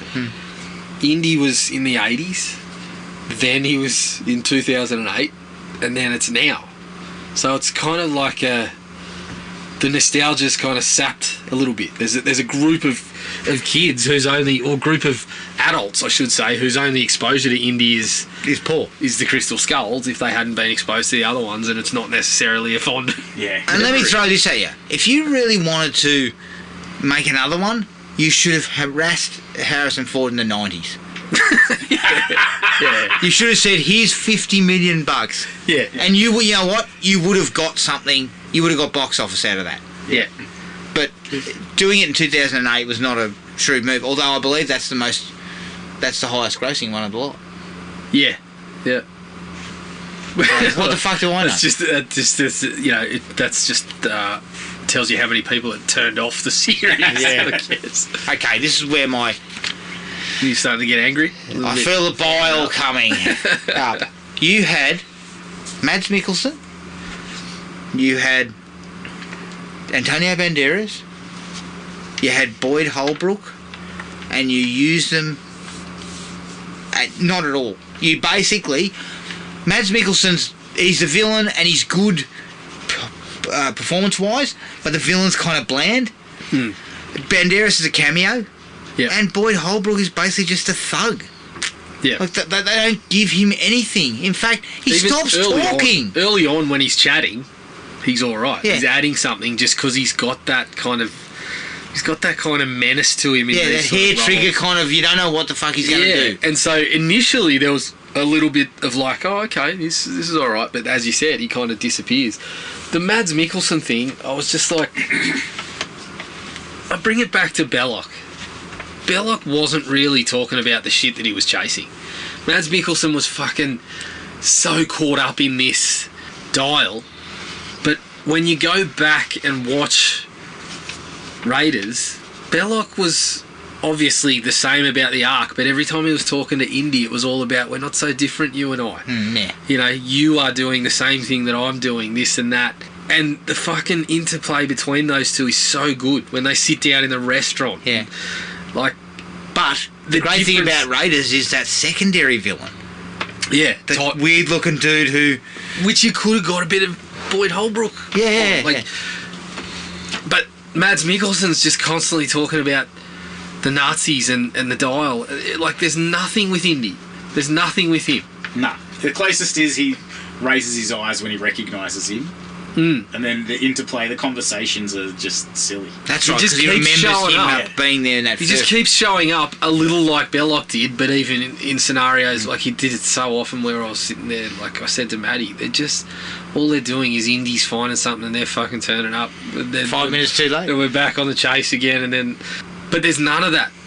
There's none of that shit that we got in the original there, and I actually thought that we were going to engage more in that fucking meta conversation, that he was going to start talking about, you're an old man now, doctor, and all this sort of shit. Like, I thought they might have played in with a bit of that, but honestly, for such a good actor and an actor that I really like, I found myself towards the end, every time he came on screen, I was kind of just like, the sigh was coming, because I was like, this is just not going to go anywhere. Yeah. I cringed when he said that his motivation was, I'm going to go and kill Hitler. Because he stuffed it up. Like, that was just... that was the same as, like, Guardians of the Galaxy 3, where the villain's arch plan just didn't seem to make sense. Yeah. And he probably could have been talked out of it if you were a reasonable But if person. they had dropped that earlier... Yeah, it might have resonated. It might have been... Or made him crazier. His idea is, look, you know, obviously he starts talking about, you know, we're going to go back and I'm going to change it because Hitler was the one that fucked it up and we're not going to do that this time. Like, you play with that a little bit, there might be something there, but they make it basically a line or two, and it's by that time we're already gone. If you're those other dickheads that are following him around, and his plan is, I'm going to go back in time. Once I find this thing in the ocean, I'm going to go back in time and kill the Führer, and that's going to make everything better. Yeah. So you reckon they're not just going to go, dickhead? Yeah, of course they would. Holbrook's there going, fuck off. Like, what are you talking about, mate? All right. Whatever, how much you got? But see, we're laughing at that, but wouldn't that have been kind of fun that Boyd Holbrook was just a fucking mercenary there for the money? Yeah. You add something to the character. Could not give a fuck what you're after. And I was sitting here thinking about that, and I think it would have been funny if Boyd Holbrook had done that Nazi sign. Then when he leaves the room, he fucking gives you the finger or something. Like, exactly. Little things like this. He has no interest in what he's after. It's not interested in his bullshit about his... I'm not saying these are necessarily great ideas, but I'm just saying, well, Well, if you're going to have Boyd Holbrook, why the fuck why don't you give him something to do? Like, yeah. It would have been more entertaining if he'd said, I saw this film called Back to the Future. I'm taking the almanac back. Yes. And we are going to build an empire. Horses. We're going to bet on some horses. We'll take some money. We're going to invest in the internet and take over the world. That would have been a much better plot. But also, and I know that Indiana Jones is 80 years old. And look, I'm not going to lie, for a bloke who's 80, he opens the show with a topless shot. Yeah. He's in better fucking nick than I am. I'm 47. So I'll give him some props. Those fucking walks by the beach were helping him greatly. All right. Mate, But- come on. He's fucking talking to the American Gladiators. He's getting fucking injected. What's that new shit that they're all on? Ozempic? He's I don't know. he's on a dose of that shit. Like, But I would have liked to have seen a bit of a throwdown. yeah. One last fucking blue. As much as I don't want to see a geriatric get his head punched in, or as somebody on Letterboxd said, it was funny, they considered it like elder abuse. It was elder abuse. Yeah. Which I thought was highly amusing. Yep. But one last throwdown. He punches on like the punch up on the plane in Lost Ark, where he's trying to get on the plane and Yeah. the bloke keeps... Well, they They made need to go one way a or the gag other. out of that for 3 movies with that big Yeah. bloke. Yeah, yeah. Like, I can't even remember his name, but... Sven Olison. No. You know the guy that came back? Yeah. He played that guy. Then He played the big dude in the big Temple of dude in Doom. Temple of Doom, and then he played a big one in Yeah. Lost Ark. Like, just get some random big guy to have that kind of fight with, and get Harrison doing the old, where he lays a couple of punches in, then looks at the guy and kind of chuckles. And then he goes, drops him like a bag of shit, No, but there was a that big would've been guy. There was okay. that other guy. Yeah, he got handcuffed. Yeah, but Yeah. why do we have the little kid? So he can fly the plane. Like, yeah, but They fuck telegraphed that. that Like, shit what's so the point? hard. In a way, Indy kind of gets shuffled to the back Well, through portions of not the really. Like, film. it was just that superfluous shit that didn't need to be there. I mean, the kid was... Again, it's like they're calling back to Shorty, and it's just like... But why? Like, can't someone else have the skill that we fly a plane? If you don't really have a real purpose for this kid to be there... There's pilots all over the world going, what the fuck? Yeah, but also, to me, you are just cutting away the opportunity to build any character development or to give anything for your villains to do, because you're putting in all these little mini characters and shit who don't have purpose, right? So we don't get the throwdown that we could have had with the big dude, even if it's not Boyd Holbrook, it's the other guy. Yeah. Indy punches up with him They needed to lean and gets into... fucking whipped, like gets tossed around, but somehow one of those sort of trip and fall type of gags, that's how he gets killed, not necessarily the punching that goes on. Yeah, they need to lean into the old Yeah. man, he's got a sore back, or he does something that's above his ability. Yeah, correct. Yeah. So that stuff's there, but then you've got the little kid who just continues to take up space and take up time away from him and again, Helena and all that. It becomes a motivation for Helena and for Harrison Ford, when really you don't need it. No, you do not need it at all. So, to me, you've got so many good actors there that you have clearly paid some money, Yeah. but you don't use them. So you could have got anyone to do those roles. Mm-hmm. Again, it is difficult to watch an 80-year-old engage in punch-ups and action scenes when you're leaning into it, you're saying he's 80, but then you're showing a stunt double who's clearly my age. Yeah. Well, as again, it was on the Letterboxd stuff. When they kind of mentioned that Harrison and Phoebe Waller-Bridges together are the slowest pair of runners in an action movie ever. Correct. That was one of my, like, when he... I think it was during the horse sequence. There was one part where he has to break into a bit of a jog. It was clear that he couldn't do that. No. So I can't do that. I'm half the man. Yeah. I can't do it either, but... yeah. But what I guess, don't perhaps rely as much at, well, fuck, how can you? You have to rely on stuntman. Yeah. Like, you actually have to. This is why Cruz is still fucking packing people in.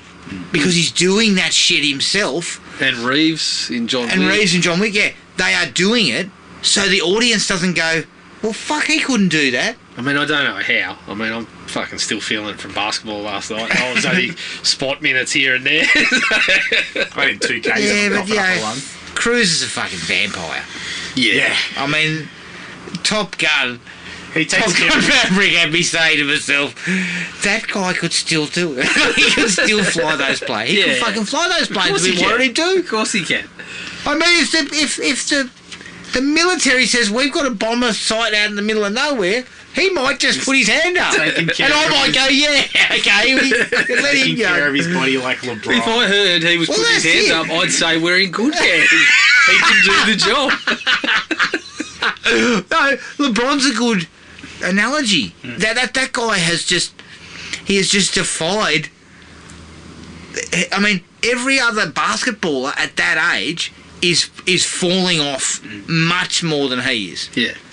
But as Matty said, he's put a lot of time and effort into $5 million a year, keeping his body in Nick. Well, that's his money maker, right? Exactly. Great. Cruz has a similar, obviously he doesn't need to go out and score 25 points a night in the NBA, but I don't disbelieve that he could come off the bench. He could come off the bench for 10. Right. Yeah.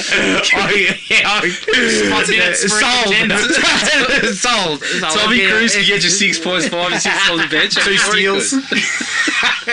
Alvarado, that's his role. I bet he runs I guarantee you TC runs a mean pick and roll. No fucking doubt. And let me tell you something, mate. If you don't fucking stick to COVID protocols, that rips you a new arsehole. He would be loud in the huddle.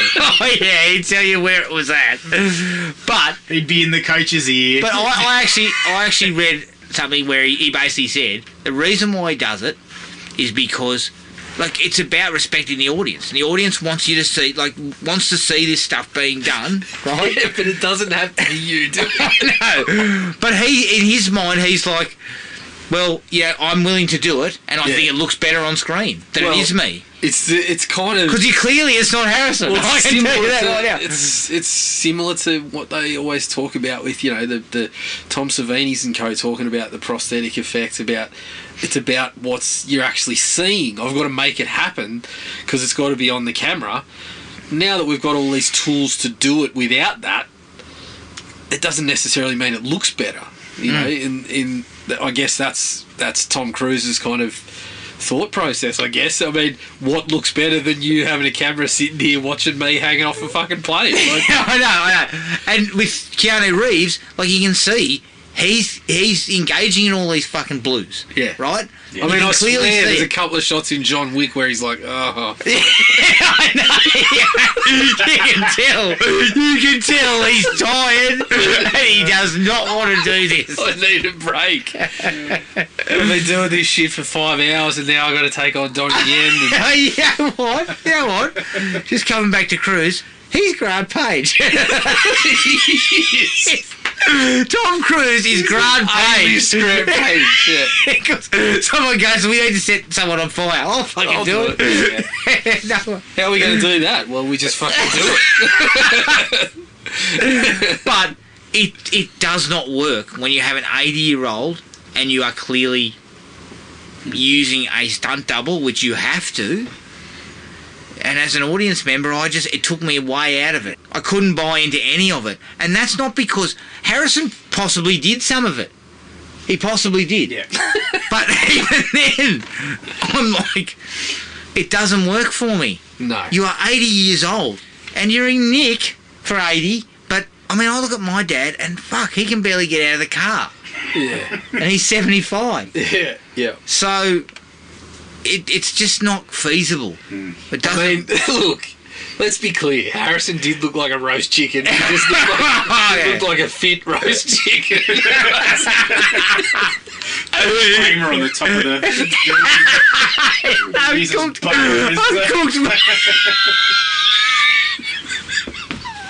I've cooked myself.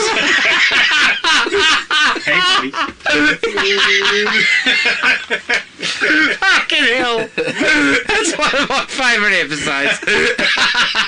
I was buttering up for a good shave. Room and licking his lips. Holy shit. But, yeah, look, he's in reasonable nick for an 80-year-old, but 80-year-olds should not be punching people in the fucking face. I'm sorry. I mean, your knuckles turned to dust. He hurt his wrist. Surely he did. Yeah. And again, I know that sounds stupid where I wanted to have him throw down. Yeah. But the fact is, it's a little bit of both you want. Yeah. You still want the Indy of old, He can throw down. but to me, Climb that fucking cave. Well, do it in the DH Yeah. sequence. yeah. That's how you get around it. It's not Harrison Ford having to do it. So, yeah. Okay. The underwater sequence involving the eels, you touched on it. You could have cut the whole thing out. It's extremely poorly shot. You can't tell what's happening. You don't actually know what the fuck they're looking for. You know, But there's parts of it like they're like... They give instructions that don't fucking mean it. They talk about you don't need to cross over. But then, does that fucking matter? I think they do end up crossing over, but no one stops pulling them up because they're crossed over, and it's the fucking eels that are the danger. Don't waste another fucking 5 seconds of screen time saying, no, you better not get these crossed over. I was just like... Who cares? The whole sequence was just like, we didn't need this. It's just stopping us getting onto... It's just another, we got here and we found it. A bit... And then I said to Matty, how fucking annoying was it when they're like... They drive off on the other boat and they solve the riddle, and then we cut back to Mads Mikkelsen and he goes, they're going east, not west. And I'm like, oh, for fuck's sake. Is that how easy it was? Like, seriously. That happened throughout the whole movie. It just pissed me off. Same thing. How do they figure out this thing's been under the ocean for thousands of years, and they're like, it's in a different part of the ocean. Let's go to the bit deeper. Yeah. You're like, oh, come on. yeah, it's bullshit. Yeah. Look, my last dislike is the decision for Indy not to stay. Like, Yeah. I just, it's such a cop-out. You build that sequence, you then go for an emotional kind of jolt that he will stay, and then she just fucking clocks him and he wakes up back at home. Yeah. And I was just like, you fucking weak pricks. Like, you just, like, we're not getting another one with Harrison Ford. So kill him or do... Let's hope not. Fucking hell, if he comes out, if he's 90 and they do another one... Was there a functioning plane at that point, or did they just catapult them back through the top? I don't know. No, remember that there was... Oh, the little kid landed. Yeah, the kid had fucking taken that bloke's plane and came through. And, Yeah, I know. Difficult. but, you know, it adds up to also the killing of Mads Mikkelsen was a fucking letdown too, wasn't it? Yeah. Well, wasn't that you compare it to how some of the other villains in the series have gone out. That was horseshit. Yeah, that was bullshit. But yeah, I mean, I could have gone with it. I didn't mind him coming home because again, they're trying to make some comment about, you know, that he does have a place, but maybe he doesn't. Maybe he stayed in the past. Where's the place? Yeah, He was a relic, right? yeah, Yep. Put him in that warehouse with all the other shit. Correct. yep. Box him up.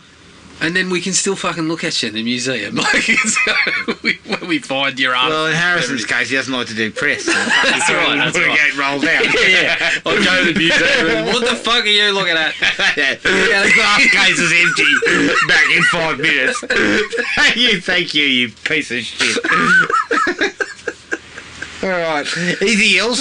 Anything else? The fucking Greek was horrible. You're still on that bandwagon. Yeah, it A was. turd sandwich. Yeah. He would have just been. Well, I like, think it was just he would a have been turd. like, what did you say? The sandwich has got something pleasant on it. I didn't mind just being a turd. Yeah, that's right. If we think about what his actual inventions are, he made the corkscrew thing that turns and lifts a ball or lifts water. He figured out water displacement. His inventions he figured out that you can use mirrors to focus heat, which they actually refer to in the movie. Yeah. He's not making time machines. He's not. His maths is not that advanced. No, there's no time machines He's involved. figuring out geometry. He's figuring out the area underneath a parabola. He's not figuring out a fucking time machine. And just to place some context on Antikythera, where that place is the Tasmania of Tasmania. One place, my uncle said about Antikythera that there's 2 cars on the island, they crashed into each other. It's not a beacon of academic excellence thousands of years ahead of its time. Alright? Okay. So you're telling me... They lost me. You're telling me they're a bit off on the Greek stuff. Are you as perturbed as the Indians were after the temple? I'm glad the Greeks are getting representation, but this, I don't know if it's accurate. Yeah, maybe we should go back to not having people representing other people in the movies because we don't seem to be doing it very well. See, to me, you're right. That's kind of... The time machine stuff's more in the Einstein kind of, realm. Yeah. If you were saying that Einstein created this thing, Yeah. okay, I might go there. The thing was based. The actual thing is like a calendar. Essentially, it's just a couple of gears that makes it star signs. These dickheads thought they were going back in time, and they got a fucking ancient calendar. Matty, horoscope. There was one point where they're talking about it, and Matty next to me is like, "Oh, for fuck's sake, it's an abacus."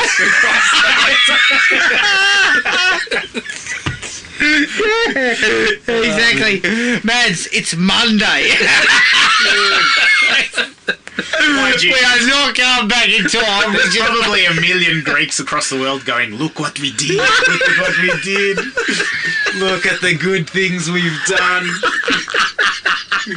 I told you they invented this. We're talking about Archimedes' wrist. Speaking of a dislike, that was a dislike. Where they cracked it open and he's wearing a watch. Oh, yeah. Give it a bit on the nose. Yeah. It's got a Casio. Oh, shit. It would only be better if it was one of those fucking calculator watches. It would have really got me there. Oh, Jesus Christ. Yeah. Okay, anything else? Anything else big ticket? They didn't have data in the cave sequence. That was. Yes. Yep.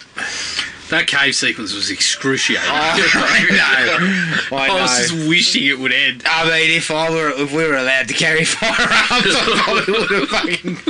Oh, gosh.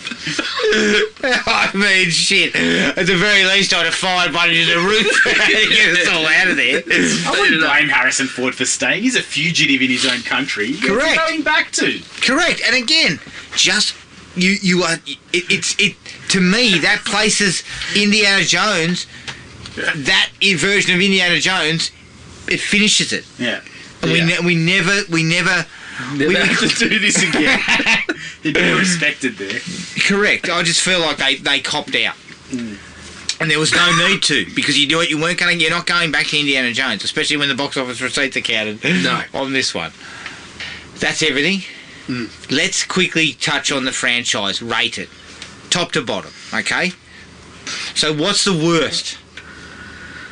I mean, it's pretty close, but I still think Crystal Skull was probably less than this one.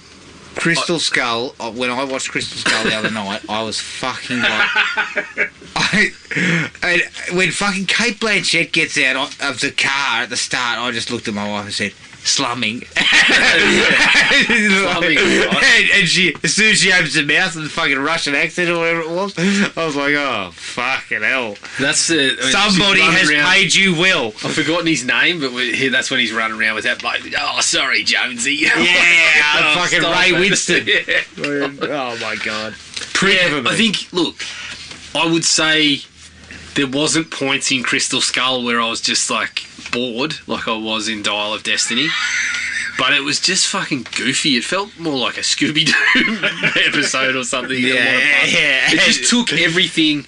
I mean, in the original series, when they had the artifacts or something that were a bit out there, it still kind of worked. It was still rollicking adventure. This one just took it to just silly level. And the addition of Mutt didn't work at all. I don't know. I think they were trying to pass the torch then, and that wasn't going to work at all. I feel like it's obviously Shia LaBeouf's got some issues at the current point. The minute, but again, strictly talking about his performance in the movie, I've always thought he was a good enough actor. Oh yeah. It's not, I feel like not bad at all. He's just in the in the Jai Courtney club of being involved in the shittest entries in highfalutin franchise. Yeah. So, Dollar Destiny was next for me. Yeah, it's clearly not good. Pretty clearly. And there's a big difference between the two sets. You know, the 2000s indies are just shit. Mm-hmm. Temple of Doom was third for me. Yeah, so I've got to say, on watching them again, I always had a soft spot for Temple of Doom. Yes, there are some problems. Representation being at the top of the list. Yeah, correct. I'm sure the Indian people are not thrilled. No, they don't watch it regularly. I wouldn't imagine Harrison is getting that sort of reception in India. No, he's not. So he's getting a fucking chill monkey brains for talking to you. Toe up the arse when he walks past. But yeah, and they're crankier than he is. I'll tell you this, because there's been this perception in the last few years, which I disagree with, that Temple of Doom is a real dip between the other two. I actually think it's a lot closer. Agreed. The others. I think Willie gets a lot of, we spoke about it initially, the perception of Willie. I actually like it. I think Willie is clearly the second best female kind of lead in the franchise, and she's supposed to be annoying. Yeah. Like, they obviously went with this point of difference because they're like, we can't just rehash Marion, because I believe they made the decision to make it like Bond, that it would be kind of funny if Indy had a different romantic lead in each movie, and I think they actually have some really funny scenes together. They do that does play off some of her being not in for this at all, which is the complete opposite of Marion. And the action in Temple of Doom, some of the action is right at the peak of the series. Yeah, agreed. So I think it's a lot closer, but yeah, I would have Temple of Doom third. I have it third, and I agree it's much closer. Like, watching it again, I was kind of like, yeah, it's actually a lot better than I remember. And I actually love the horror aspect of it too. Yeah. Like the scary elements of it. I mean, look, only fucking Spielberg in 1984 could get away with ripping people's fucking arms out in a PG movie for kids. That's iconic. I mean, that is the guy at the peak of his powers when he could pretty much tell the MPAA, I ripped this guy's heart out. Yeah. And is this a kids movie? Yeah. Hey, look, I'm going to rip his heart out, but there's barely going to be a drop of blood on there. Oh, his heart's going to catch fire though as he fucking goes down. It's not going to be squirting blood. It's just, that's it. But the opening sequence in is it Club Obi-Wan? Yeah. Fucking awesome. Really good. It's awesome. And I love that whole, he wants the antidote, she wants the diamond, they're fucking falling over each other to get it. Yeah. You know, that's gold. So I think it's a lot closer, but I feel like it's still third. Yeah. And then you've got, to me, Last Crusade. Yep. And then obviously Raiders. Yes. Raiders is fucking brilliant. Raiders is a step. My wife had the fucking gall to look at me and say, "This is boring." I said, "What?" Yeah. She's like, ending. "I love Temple of Doom," and I was like, "Yeah, but this is the one. This is the fucking one." I love Temple of Doom. Raiders is far better. Correct. It's like, just as I kind of mentioned, you don't get better than Belloc. Yeah. Like and you know, I remember them bringing up the whole Big Bang Theory one about how they're like, oh, well, the real fucking problem with the movie is that Indy doesn't actually have an impact on anything that happens. It's like, yeah, but that's not what it's about. It's not about the arc. It's about Indy and Belloc, and Indy. Essentially, at the start, he is no different to Belloc. Yeah. It's just who's getting to it first.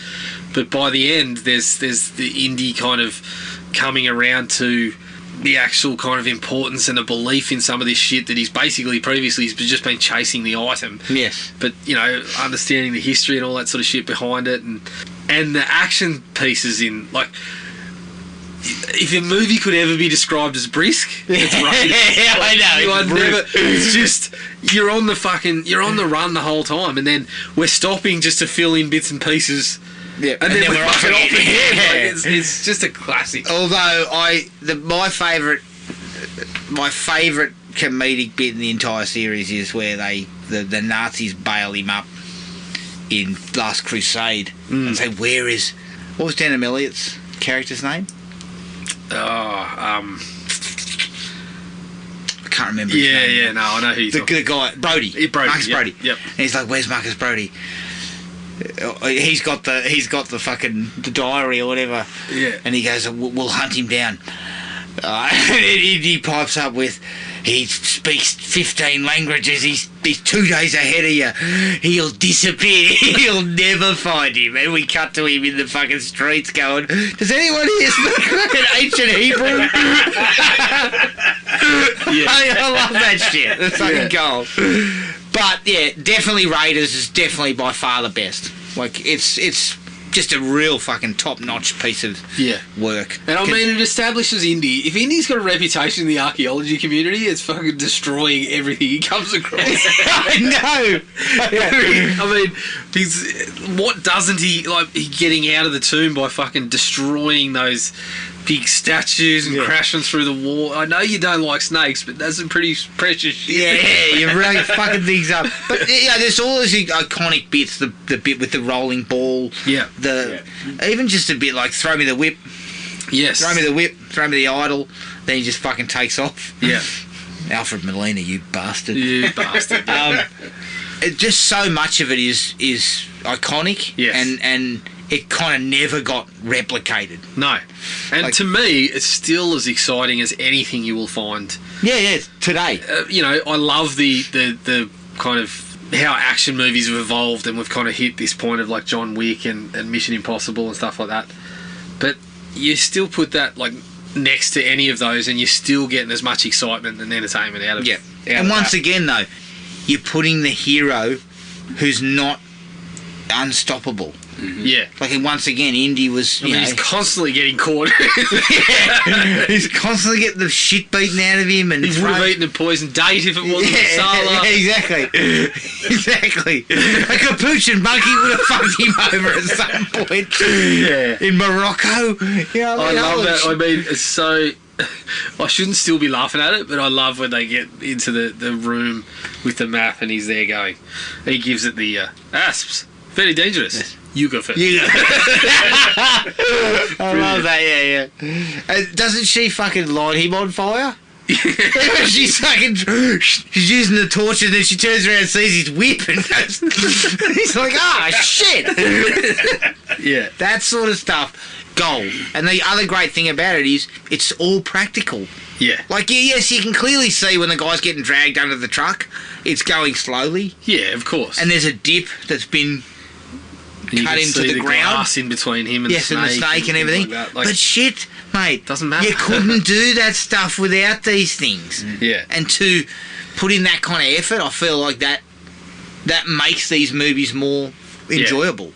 I mean, yeah, sometimes the car's going slow, but there's still a bloke dangling off the front of the fucking thing, hanging off the door when it's open. And I don't know about you, even if it's moving pretty slowly, I'm sure that guy's fucking back is not exactly in for a good ride. No.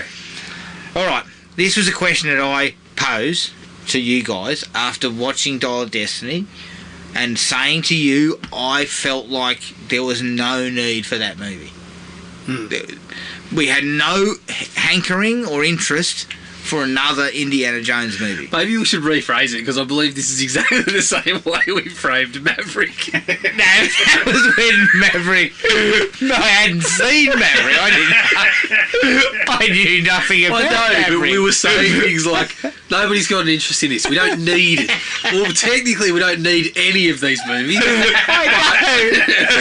we'll reframe. Other than, our kind of...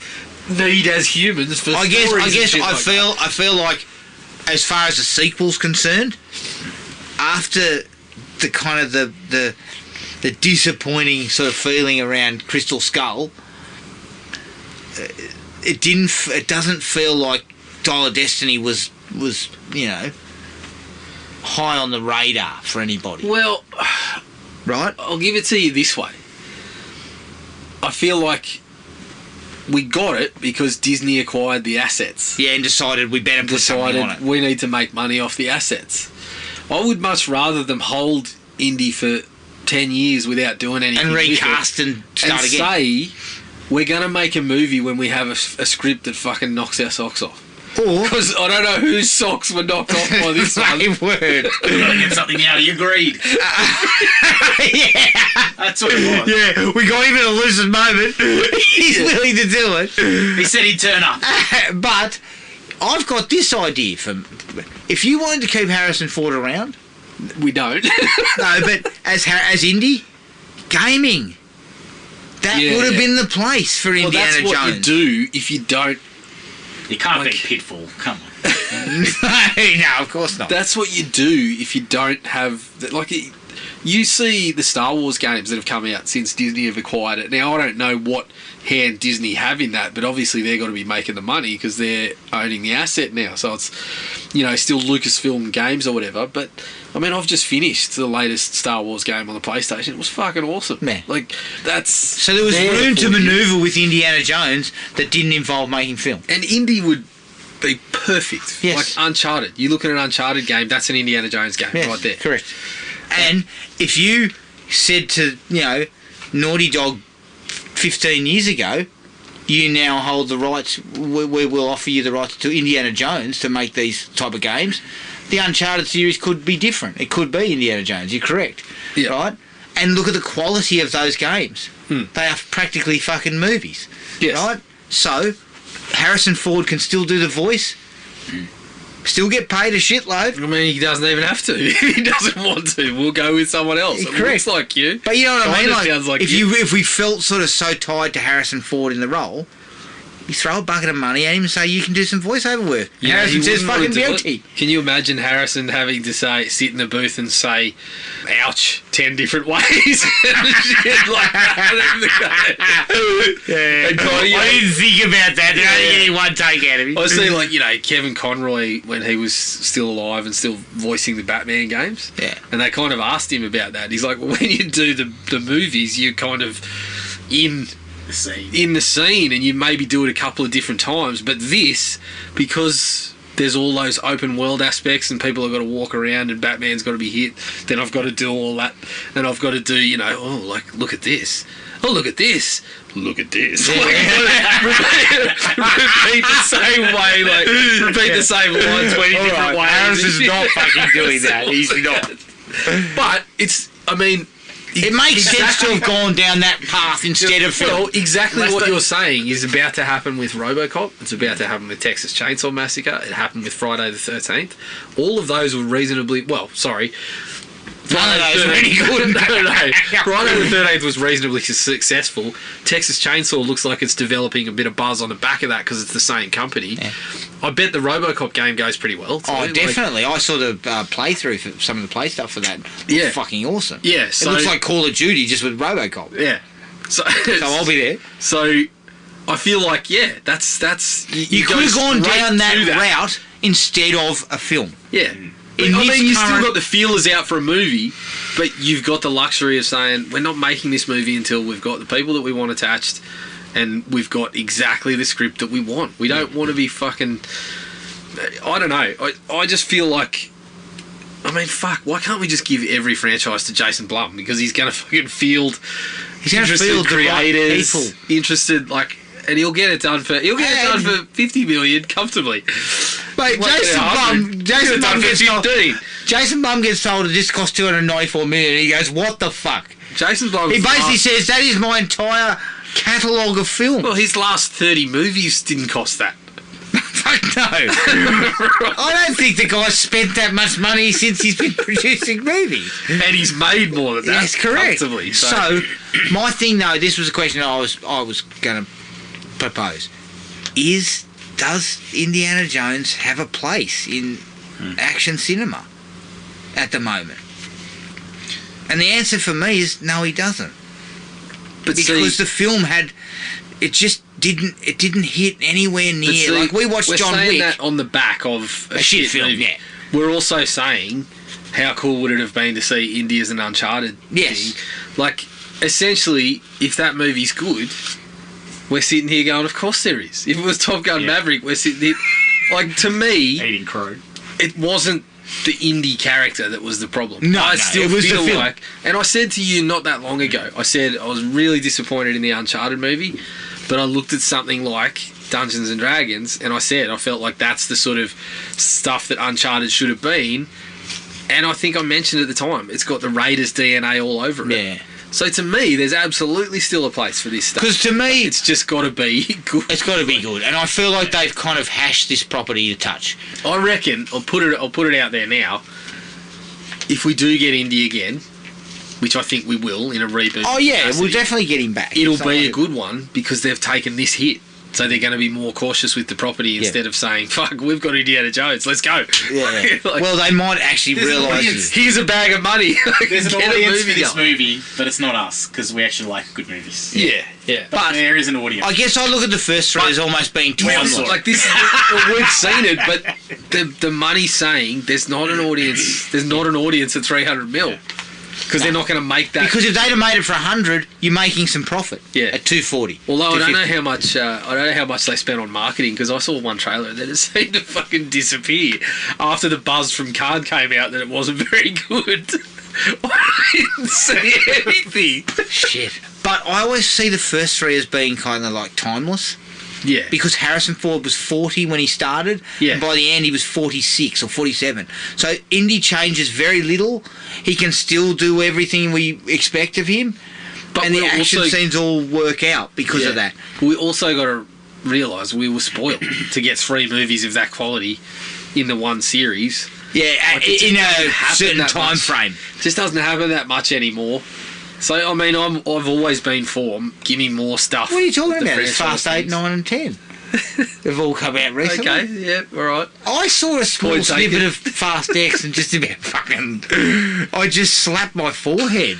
Adam, again, I was just like, spoilers. what the and I fuck don't is think you've this? seen this one, but when they sent a car into fucking space, I think they jumped the I was like, shark. Is that what you reckon? Because I think they jumped at fucking 3 movies ago. when Tyrese is sitting in a car in fucking space.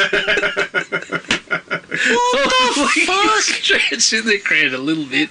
You were concerned about cars being chased by a submarine.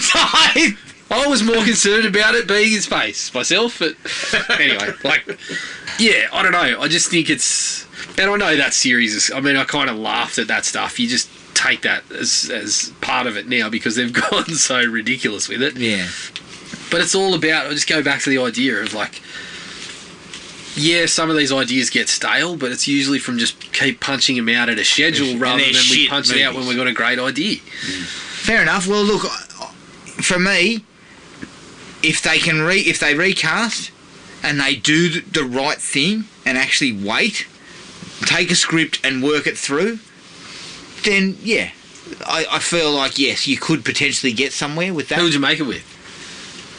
I mean, Nathan Fillion's still young enough. I'd take him as no. Indy, given that we can't get him as Nathan Drake. I've got no idea because there was talk a while back, Bradley Cooper, but he's now too old. Chris Pratt was Chris in there Pratt, too. which now everyone hates the bloke, so you're not putting him as Indiana Jones, are you? It's not a great idea to really put out there that you go to church a lot. People seem to hate that. I know. Look, Here's an idea. We're going to get him jacked up. All right? He's going to take some drugs. So He's going to get big. Michael Cera. Michael Cera is Indiana Jones. Oh, come on. Yeah, I can see. No, I can't see. I don't know. I'm going to say it's got to be a Greek. I'm like, well, I'm open to it. What about the guy who played Archimedes